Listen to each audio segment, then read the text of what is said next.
कर रहे हैं। हम लोग के साथ जस्टिस होना चाहिए, री एग्जाम होना चाहिए।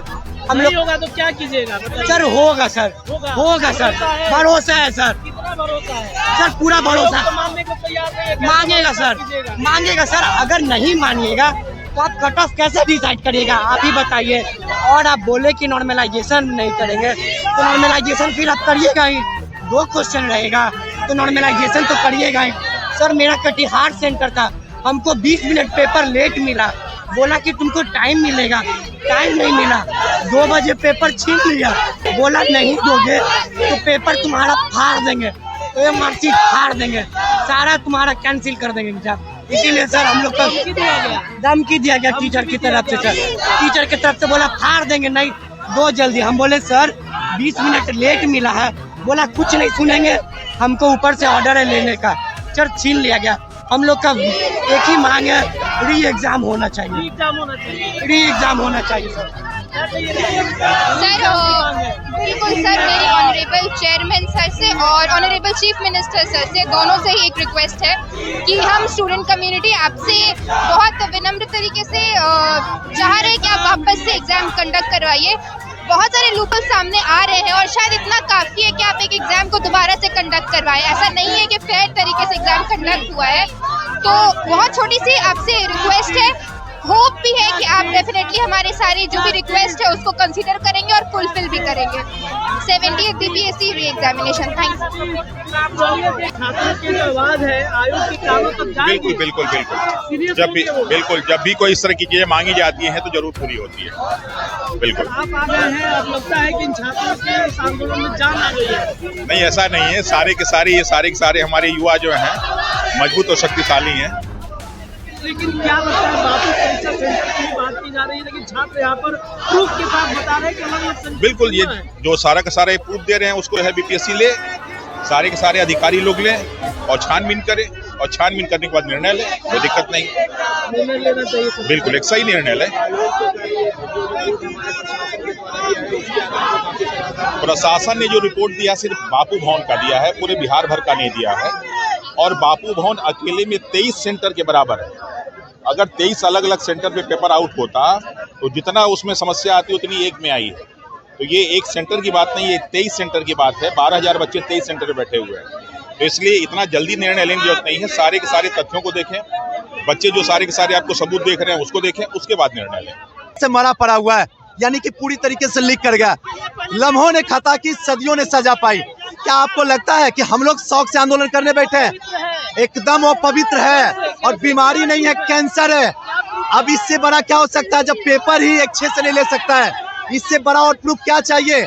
और बापू सभागार जो कि मुख्यमंत्री का सबसे ड्रीम प्रोजेक्ट था, ये चेयरमैन सर ने ड्रामा प्रोजेक्ट बना के रख दिया, ड्रामा प्रोजेक्ट। और जब बापू सभागार में अगर पेपर लीक हो सकता है तो कहीं न कहीं बापू परिसर में अगर पेपर लीक हो सकता है तो बिहार के हर एक जगह में लीक हो सकता है। और इसका एविडेंस हमसे ना मांगे, इसका एविडेंस वहाँ लगा हुआ सीसीटीवी कैमरा है, उसको खंगालें और खंगाल के खुद देख लें। हर जगह कहीं न कहीं कमी हुई है। कहीं एग्जाम, हम तो पटना से किस सेंटर पे पढ़ा था? हम सेंटर में, हम लोग टीचर हैं। अच्छा, टीचर है। हाँ, टीचर है। हाँ। तो ये छात्रों की आवाज बनने के लिए बिल्कुल, छात्रों की आवाज बनने के लिए कौन उठाएगा उसका हक? मुख्यमंत्री सर सोए हुए हैं, चेयरमैन सर जो है मनमानी कर रहे हैं, अपने बातों पे भी खड़े नहीं उतर रहे हैं। अरे मजबूरी हमको एंट्री करना पड़ा है। अगर आप लोग इस स्थिति को देख लेते और सुधार देते तो ना मुझे आना पड़ता, ना इन बच्चों को आना पड़ता। अगर हम दोनों कहीं न कहीं जिम्मेदार हैं तो आपका सिस्टम फेल्योर है।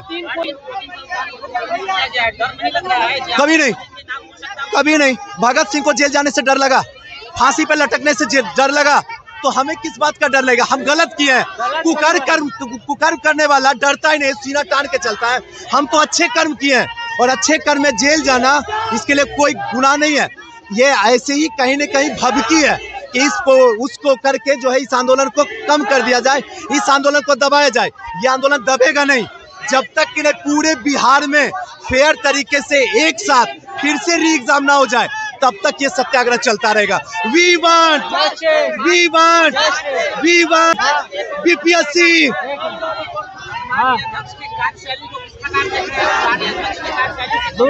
देखिए पूरी तरीके से अलग है। पूरे तरीके से अलग है। इनके कार्यशैली में किसी की भी तरीके का थोड़ा सा भी विश्वसनीयता नहीं झलकता है, थोड़ा सा भी नहीं। अगर ये अपनी बातों पे भी जो इंसान खड़े नहीं उतर सकता है, उसकी बातों की क्या हम सोचे, क्या बोले। हकीकत यह है कि जब से ये स्टेटमेंट देते जा रहे हैं, अपने स्टेटमेंट पे खड़े नहीं उतर रहे हैं, और यही वजह है कि आज पूरा का पूरा यहाँ बैठा हुआ है। आज आप यहाँ आए हुए हैं इसी की वजह से, इन्हीं की गलत नीतियों की वजह से यहाँ पे आए हुए हैं। विश्वसनीयता की बात तो करे भी नहीं, से चेयरमैन से कभी नहीं कर सकते हैं। देखिए, मेरे अनुसार से जो है चपरासी को एसडीएम बनाने का पूरा तरीके से षड्यंत्र था। एक लाइन में चपरासी को बीपीएससी में एसडीएम बनाने का ये जो षड्यंत्र चल रहा था, इस षड्यंत्र को हम सब ने मिलकर उजागर कर दिया, और बीपीएससी का कहीं ना कहीं सर को मैंने झुका दिया। क्योंकि आपका खुद ये स्टेटमेंट था 40 से 50% क्वेश्चन जो होगा यूपीएससी स्टैंडर्ड का होगा, आपने ग्रुप डी का स्टैंडर्ड का डाल दिया, जिसके कारण जितने भी अच्छे स्टूडेंट हैं वो मेरिट से ऑलरेडी बाहर हो चुके हैं, और बाहर हुए हैं इसीलिए यहाँ पे खड़े हैं। और जब तक नहीं फेयर तरीके से, एक बेस्ट तरीके से आप बता दो ना, मुझे कोई इतराज नहीं। आपको लूसेंट बाबा से लेना एग्जाम, हम लूसेंट को रट जाएंगे, या लूसेंट को हम पढ़ा देंगे। आपको एनसीईआरटी से करना है, बता दो, हम एनसीईआरटी का कॉन्सेप्ट बताएंगे। लेकिन इस तरीके से धांधली अब बिहार में बर्दाश्त नहीं होगी, इसीलिए सत्याग्रह चल रहा है। और ये सत्याग्रह तब तक चलेगा, 1 दिन 2 दिन 3 दिन नहीं, 7 दिन चलेगा, जब तक न्याय न मिल जाए तब तक हिलने वाले नहीं। बिहार में नहीं, बाहर भी चल रहा है। चेहरा छुपाकर यहाँ बैठे हुए हैं, बीपीएससी का डर है, सबको डर है। देखिए, प्रशासन से किसको डर नहीं होता? पानी में रह के मगर से बैर, आप ये कहावत तो सुने होंगे ना, किसको डर नहीं है। लेकिन डरने से इनकी जो मनमानी है रात दिन बढ़ते चली जाएगी, और अगर मनमानी की बढ़ते चली गई ना, तो आए दिन यहाँ पे एक भी बच्चा नहीं बैठेगा मेरे साथ, और ये झेलेगा। और कई ऐसे बच्चे का सुसाइड होगा, आप अपने मीडिया में लिखिएगा कि सीतामढ़ी का बच्चा सुसाइड कर लिया, लड़की जो है ट्रेन से कट गई इसी की वजह से, क्योंकि सपने कट रहे हैं, सपने मर रहे हैं, और सपना अगर मरेगा तो इंसान जिंदा होकर जिंदा लाश रह जाएगा। ये मैटर सिर्फ अब राज्य का नहीं रहा है, ये मैटर अब राष्ट्रीय हो गया है। क्योंकि मैटर संसद में भी उठ रहा है, विधानसभा में उठ रहा है, विपक्ष के नेता भी उठा रहे हैं, लेकिन सत्ता पक्ष के लोग बस पॉलिटिक्स करने में लगे हुए हैं। एक भी नया सत्ता पक्ष से छात्रों के सपोर्ट में दिखाई नहीं दे रहा। बयानबाजी हो रहा है तो उल्टा बयानबाजी हो रहा है, छात्रों के हित में नहीं हो रहा है। जिस तरह एग्जाम लिया गया, जिस तरह से 17वीं बीपीएससी का मजाक बनाया गया ना, आज तक ऐसा नहीं हुआ था। अतुल प्रसाद के कार्यकाल को देखिए, हर बात में ट्वीट होता था, हर बात में पारदर्शिता होता था। लेकिन आज क्या हो रहा है? आज सिर्फ स्टेटमेंट होता है, और उसके बाद कहते हैं कि हम अपने जब तक वेबसाइट से नहीं डालेंगे आप उसको मानिए नहीं। कल भी प्रेस नोट आया है, वेबसाइट पर नहीं डाला गया है। चेयरमैन आज कुछ बोलते हैं, कल कुछ बोलते हैं, परसों कुछ बोलते हैं, और कहते हैं अफवाह आया कहाँ से? तो अफवाह उड़ाने के मूल स्रोत वही है, वो खुद अपने स्तर पर अफवाह उड़ाते हैं और बात से मुकर जाते हैं।